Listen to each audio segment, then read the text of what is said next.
জীবন্ত কালীর মডেল বানিয়ে সকলকে তাক লাগালেন পূর্ব বর্ধমানের আউশগ্রামের ঘুষকারা শহরের বাসিন্দা শিক্ষক তপন দাস। এজন্য জীবন্ত কালী, তবে এটি কোনো কালী মূর্তি বা প্রতিমা নয়, ফেলে দেওয়া জিনিস ব্যবহার করে বানানো হয়েছে জীবন্ত কালীর মডেল, যা পরিধান করলে সকলে চমকে যাবে। মা কালী রূপে এই চিত্রটি একেবারে ভয়ানক। জানা গেছে পূর্ব বর্ধমানের আউশগ্রামের ঘুষকরা শহরের বাসিন্দা তপন দাস। তিনি ভাতারের রামচন্দ্রপুর বিএন বিদ্যাপীঠের শিক্ষক ও তার পাশাপাশি ফেলে দেওয়া জিনিস ব্যবহার করে নিত্য নতুন প্রতিমা তৈরি করার তার অভ্যাস। দুর্গাপুজোর সময় ফেলে দেওয়া ঔষধের খালি প্যাকেট ব্যবহার করে দুর্গা প্রতিমা বানিয়ে সকলকে তাক লাগিয়েছিলেন।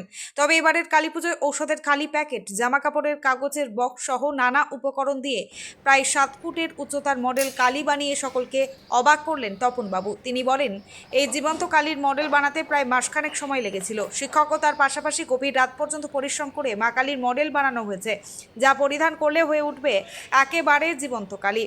আগামীতে ঘুষকরা শহরের শিরিষতলায় ক্লাবে এটি পরিদর্শনের জন্য রাখা হবে। শিক্ষক ও তার পাশাপাশি তপনবাবুর এই অভিনব চিন্তা ভাবনার প্রশংসা করেছেন এলাকার মানুষজন। পূর্ব বর্ধমানের আউশগ্রাম থেকে শেখ মিলনের রিপোর্ট, 7 দিন টিভি। জগন্নাথ কালী মূর্তিটি আমি বানিয়েছি। এটা বানাতে প্রায় 22 দিন সময় লেগেছে। শিক্ষকতার সাথে সাথে আমি এই কাজটা করতে বেশ ভালোবাসি, শিল্পের মধ্যে থাকতেই পছন্দ করি প্রথম থেকে। তো এই কাজটি করা হয়েছে ট্যাবলেট স্ট্রিপ ও কাগজ দিয়ে। আমরা যে জামা কাপড় কিনি, যে বক্স থাকে, সেই বক্সের কাগজটাই বেশি ইউজ করা হয়েছে। এছাড়া কালার পেপার ইউজ করা হয়েছে। এর আগেও আমি প্রচুর কাজ করেছি, প্রায় 30-40টা মতো প্রোডাক্ট বানানো হয়ে গেছে। তো সবই ঘরে সাজানো আছে। তো আগামী দিনেও আরও অনেক কিছু কাজ করতে যাই। তাছাড়া আমার স্কুলের যে ছাত্রছাত্রীরা যথেষ্ট আগ্রহ প্রকাশ করে, তাদের সঙ্গে অনেক কাজ করা হয় একসাথে। আর আমার স্কুল হচ্ছে রায়রামচন্দ্র বিএনবি বিদ্যাপীঠ।